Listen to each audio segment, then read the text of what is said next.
Avant de débuter, je vous souhaite à toutes et tous de joyeuses Pâques. Allez, je vous propose déjà de replonger dans le tumulte de l'actualité, et on ne va pas chercher des œufs, mais plutôt des documents secrets qui sont en train de secouer sérieusement l'Allemagne. En effet, comme je viens de l'évoquer à l'instant, des documents secrets révélés par l'Institut Robert Koch font l'objet d'une lutte juridique acharnée pour empêcher leur divulgation. Et bien pourquoi, me direz-vous? Et la réponse, elle est simple. Ils éclairent d'un jour nouveau les débats sur les effets secondaires des vaccins contre le coronavirus. Donc, après une bataille juridique de 2 ans, le voile est partiellement levé, révélant des pages entières rendues illisibles par des censures massives. Et maintenant, l'opinion publique, déjà polarisée, s'embrase autour de cette affaire dite des RKI Files. Les sceptiques se sentent validés, tandis que les autorités sanitaires sont sur la défensive. Les citoyens, eux, s'interrogent. Que cachent ces censures? Les pouvoirs publics ont-ils dès le départ dissimulé des informations importantes sur les effets secondaires des vaccins? Ce sujet, loin d'être anodin, touche à la confiance envers les institutions et à la transparence gouvernementale.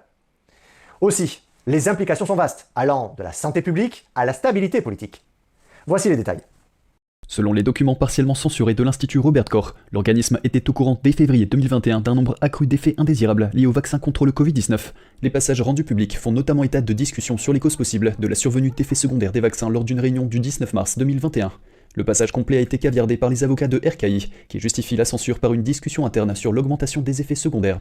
Des propos qui laissent entendre que l'Institut était conscient de ce problème dès la période charnière du lancement de la campagne vaccinale.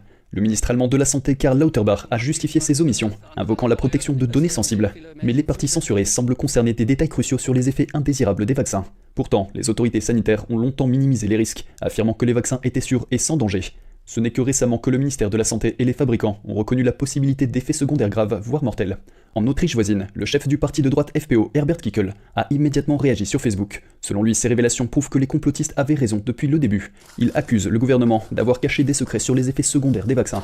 En réaction, pour tenter d'apaiser la situation, le ministre de la Santé Karl Lauterbach a annoncé que les documents seraient largement décensurés pour faire la lumière sur cette affaire.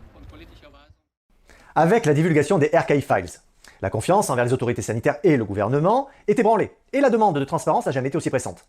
Maintenant, l'impact sur la politique de santé publique et la responsabilité des décideurs est au cœur des discussions, car cette polémique pourrait bien relancer les débats sur l'obligation vaccinale, qui, bien que suspendue en Allemagne, reste toujours en vigueur dans certains pays.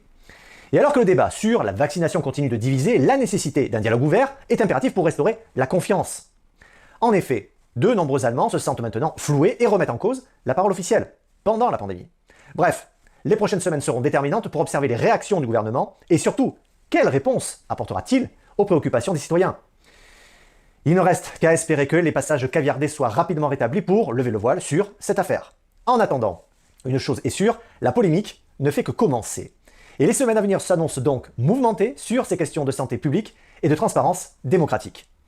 Rémi, c'est à vous. Merci Anthony. Oui, et sur ce même sujet, j'ajouterai un point important révélé par les documents du RKI liés au port du masque. D'après ces documents, l'obligation du port du masque FFP2 ne reposait en fait sur aucune base scientifique. À plusieurs reprises, l'Institut a indiqué qu'il n'y avait pas de preuve de l'utilité de ces masques pour le grand public en dehors du cadre professionnel. Mais malgré cela, en janvier 2021, la Bavière a été l'un des premiers États à rendre ces masques obligatoires dans les transports et les commerces. Quelques jours plus tard, l'Institut Robert Koch a même mis en garde contre d'éventuels effets secondaires indésirables des FFP2. Le gouvernement bavarois a cependant défendu sa décision.